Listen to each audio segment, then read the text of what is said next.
Sesungguhnya kami telah menciptakan kamu dari seorang laki-laki dan perempuan. Kemudian kami menjadikan kamu berbangsa-bangsa dan bersuku-suku agar kamu saling kenal-mengenal. Sesungguhnya orang yang paling mulia di antara kamu di sisi Allah adalah orang yang paling bertakwa. Sesungguhnya Allah Maha mengetahui lagi Maha teliti. Hadirin rahimakumullah. Menurut Syekh Qutb dalam tafsirnya menjelaskan ayat tersebut memberikan gambaran kepada kita tentang persamaan hak antara laki-laki dan perempuan, baik dalam hal ibadah, dimensi spiritual maupun aktivitas sosial, urusan karir profesional. Ayat ini juga mempertegas misi pokok Al-Quran diturunkan adalah untuk membebaskan manusia dari berbagai bentuk diskriminasi dan penindasan, termasuk diskriminasi warna kulit, etnis, dan ikatan-ikatan primordial lainnya.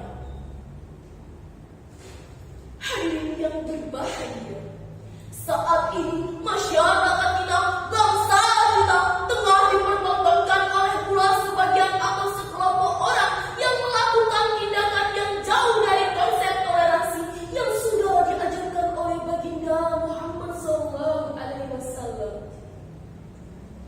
Juga para pendiri bangsa dan negara ini mengatasnamakan NKRI, namun merome-rome ibu pertiwi, mengatasnamakan ras, suku, agama, dan golongan, namun mencederai Bhinneka Tunggal Ika. Seperti peribahasa, menepuh air di dengar terbersih muka sendiri. Dia yang berbuat-buat toleransi, padahal dialah yang mencederai toleransi itu sendiri. Na'udzubillah. Hadirin yang berbahagia, kita juga prihatin melihat sejumlah peristiwa intoleran yang terjadi baik di dalam maupun di luar negeri. Pertama, penolakan pembangunan pondok pesantren di Jayapura. Kita dikagetkan dengan berita yang dilansir oleh rakyatpapua.com pada tanggal 15 Juli 2024. Kedua, kumpulan kasus penolakan pembangunan rumah ibadah. Artikel Husni Mubarak dengan sebuah berita yang dilansir oleh media Kompas.com pada tanggal 15 Juli 2024. Ketiga, Larangan menggunakan hijab di sekolah terjadi di India. kita dibuat jengkel dengan berita yang dilansir oleh CNN Indonesia pada tanggal 16 Maret 2022. Astagfirullah. Hadirin, mari kita belajar sejarah dari Nabi kita Muhammad Rasulullah SAW. Cendekiawan Muslim Quraisy menjelaskan tuntas tentang toleransi Rasulullah SAW pada buku Toleransi 2022. Ketika menetap di Madinah pasca hijrah, Rasulullah SAW mendapati kenyataan bahwa Madinah merupakan kota yang majmuk, baik agama maupun suku-suku yang tinggal di dalamnya. Kemajemukan itu dapat menjadi sumber persoalan dan rentan konflik. Oleh karenanya, Rasulullah SAW menginisiasi suatu perjanjian, yang dimana perjanjian itu dapat mendamaikan dan menyatukan berbagai perbedaan itu. Perjanjian itu dikenal sebagai Piagam Madinah, Mistaq al-Madinah, dan diyakini sebagai embrio perjanjian antar rakyat. Oleh karena itulah, Islam mengajarkan umatnya untuk bersikap toleran terhadap berbagai perbedaan. Lantas timbul pertanyaan hadirin, apa yang bisa kita lakukan untuk menyelamatkan bangsa dan negara kita dari berbagai perpecahan dan tindakan-tindakan yang jauh dari keteladanan Nabi kita?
itu bagi orang-orang yang mengharap rahmat Allah dan kedatangan hari kiamat dan yang banyak mengingat Allah.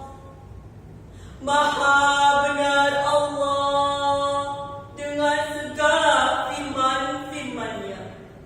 Hadirin rahimakumullah, Profesor Dr. Muhammad Quraisy menjelaskan tuntas dalam tafsir Al-Misbah bahwa Rasulullah SAW adalah teladan yang baik bagi umat manusia. Beliau mengajarkan nilai-nilai karakter manusia meliputi akhlak kepada Allah, akhlak kepada sesama manusia, dan akhlak kepada alam semesta. Ucapan beliau menjadi hadis qauli, perbuatan beliau menjadi hadis fi'li, Bahkan diamnya beliau menjadi hadis takfiri. Subhanallah.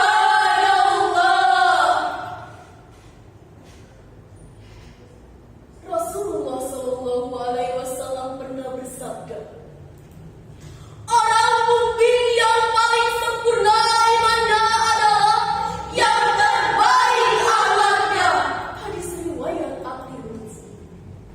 Hadirin, sudah sepatutnya kita apresiasi pemerintah melalui program kemenangan Republik Indonesia, yaitu moderasi umat beragama, dengan harapan agar masyarakat kita dapat saling menghargai dan menjaga perbedaan satu sama lain, baik antar ras, suku, agama, dan antar golongan.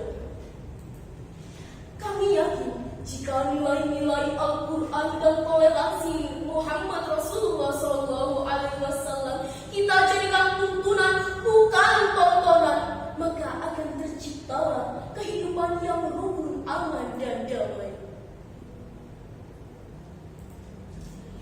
Hadirin yang berbahagia,